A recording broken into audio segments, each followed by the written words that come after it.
সাবেক আইনমন্ত্রী আনিসুল হক রিমান্ড শুনানি চলাকালে আদালতকে বলেছেন, আমি ও সালমান এফ রহমান দুজনই কোটা আন্দোলনের পক্ষে ছিলাম।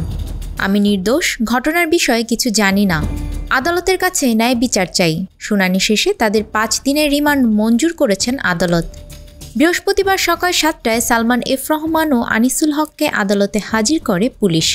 আদালতে হাজির করে সুষ্ঠু তদন্তের জন্য তাদের 10 দিনের রিমান্ড নিতে আবেদন করেন তদন্ত কর্মকর্তা। শুনানি শেষে ঢাকার মেট্রোপলিটন ম্যাজিস্ট্রেট নুরুল হুদা চৌধুরী তাদের 5 দিনের রিমান্ড মঞ্জুর করেন।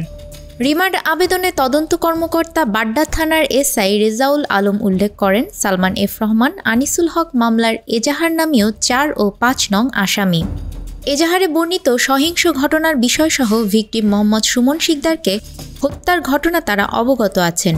এছাড়া তারা বৈষম্য বিরোধী ছাত্র জনতার আন্দোলনে এজাহার নামীয় অন্যান্য আসামিদের উস্কানি দেয়া সহ গুলি করে লোক হত্যার নির্দেশ প্রদান করিয়াছে মর্মে বিশ্বস্ত সূত্রে জানা যায়।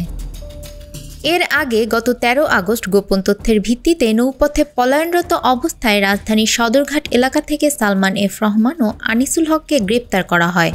পরের দিন বুধবার নিউ মার্কেট এলাকায় দোকান কর্মচারী শাহজাহান আলীকে হত্যার অভিযোগে করা মামলায় তাদের দুজনের 10 দিনের রিমান্ড মঞ্জুর করেন ঢাকার মেট্রোপলিটন ম্যাজিস্ট্রেট মামুনুর রশিদ।